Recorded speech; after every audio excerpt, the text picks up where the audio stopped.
Isla de Pinos Arete, prendido al sur de La Habana, galeón de la flota hispana, ya no andas al garete, no te dispara el mosquete de soldadesca española, ni eres la hermanita sola de Cuba que casi pierde su mejor moneda verde en el cofre de una ola.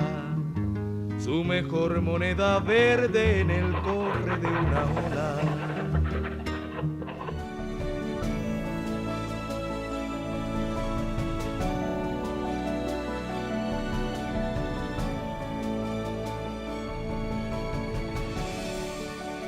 Todo parece indicar que esas expectativas un poco que trataron de cubrirse en Isla de Pino, y es por eso que atrajo entonces a importantes empresarios.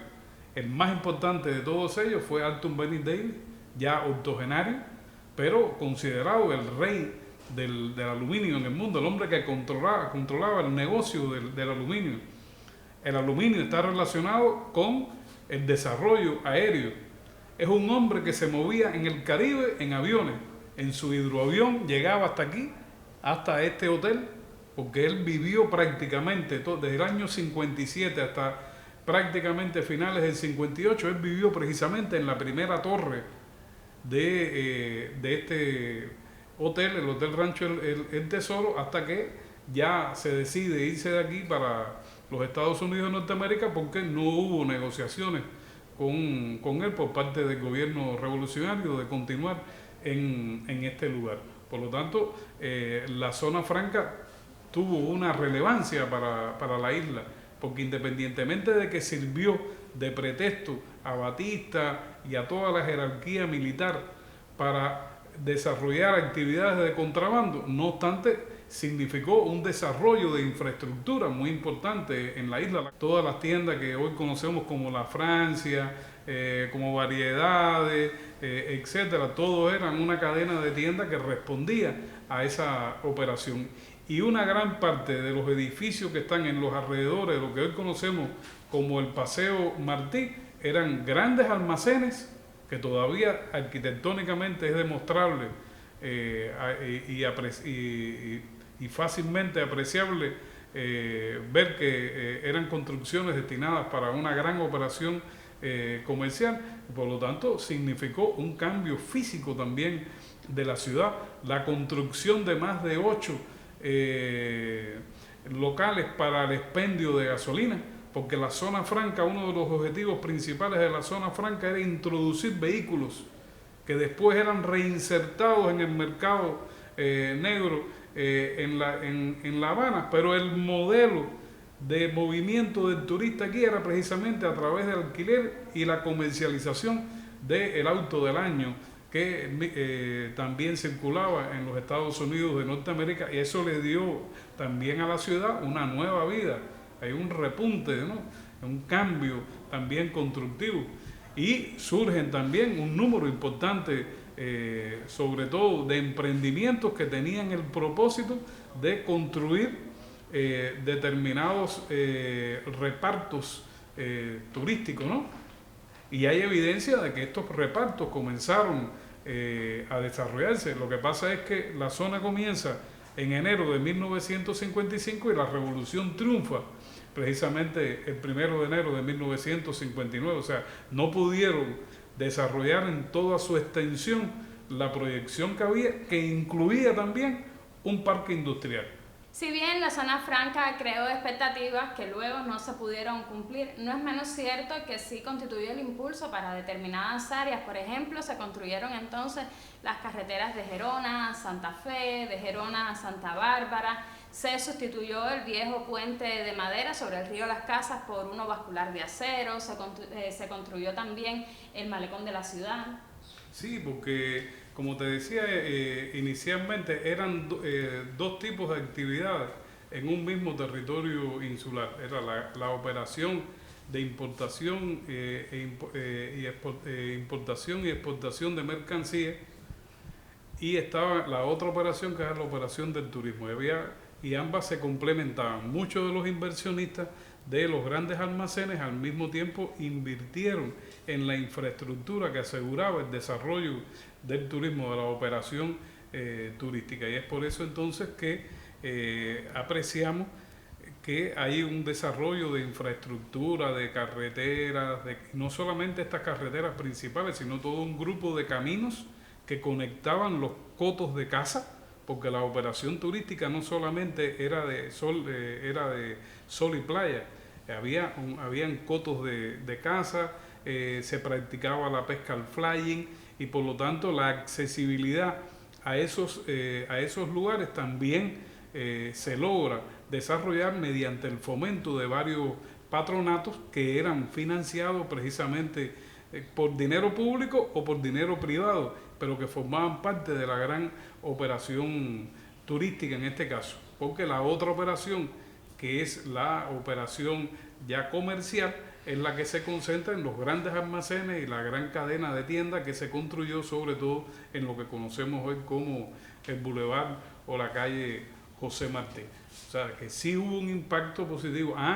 Lo que pasa es que estamos hablando de casi 4 años y muchos de los hoteles que estaban previstos realmente no pudieron ser construidos. O sea, el hotel que se estaba construyendo por Arthur Benning Davis, digamos, en Playa Bibijagua, quedó solamente en 2 pequeñas secciones.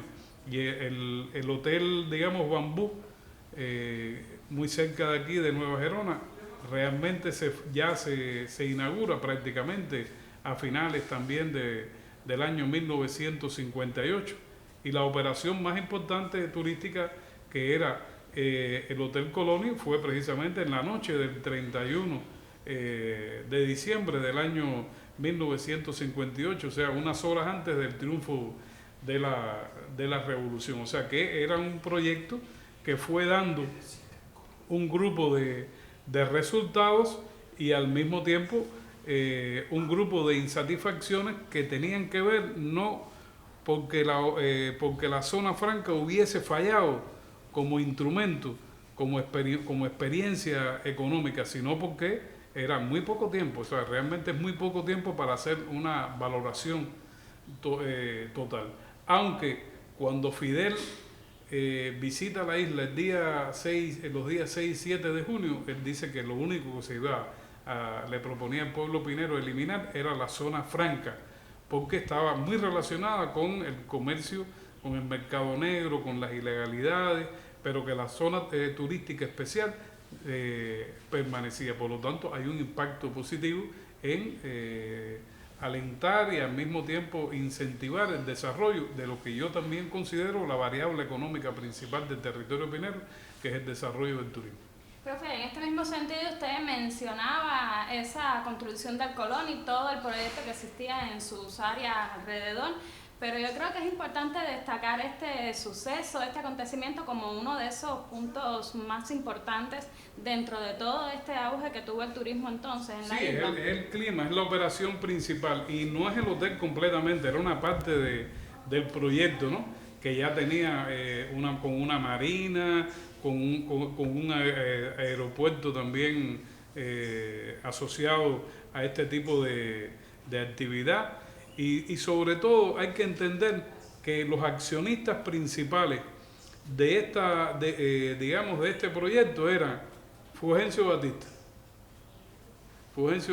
el alcalde de turno de La Habana, o sea que estamos hablando de personeros de la dictadura batistiana, que lo que hicieron fue aprovecharse de esta operación para ellos también, utilizando el dinero público, hacer las inversiones que les sirvieran a sus propios intereses.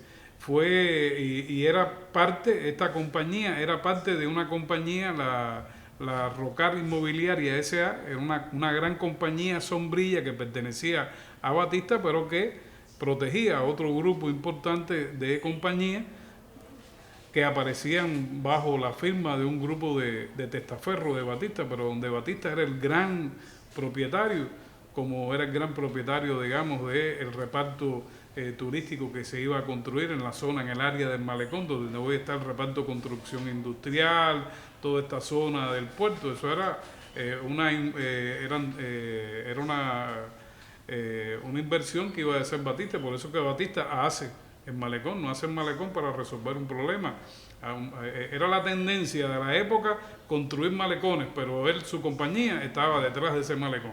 O sea, evidentemente había muchos intereses, pero el proyecto más importante fue el Hotel Colony, que llevaba entonces otra construcción. O sea, el Gran Hotel estaba entonces colocado en la cima de una de las pequeñas elevaciones que hay allí. Sería el Gran Hotel, la pista de aterrizaje, la marina, y entonces el salón de juego era como le decían. Aunque hay algunos historiadores, hay una norteamericana que señala que esto que se conoce como el área de juego estaba prevista como una clínica de abortos ilegales, que en la época estaban prohibidos los abortos en toda esta zona, toda esta área, y la mafia, que en definitiva estaba también participando de estos procesos inversionistas, había visto en el Colony también un filón para ganar su dinero. Eso hay que demostrarlo documentalmente. Hasta ahora es un área de juego. Aparece una nueva hipótesis que hay que demostrar, es que si realmente estas personas que después de la guerra no sabían dónde colocar el dinero y buscaban cualquier nicho para poderlo multiplicar, también hubiesen pensado en una isla tan alejada, en un lugar tan alejado, para poder entonces desarrollar un negocio que prometía en todo el hemisferio occidental, que eran estos abortos ilegales.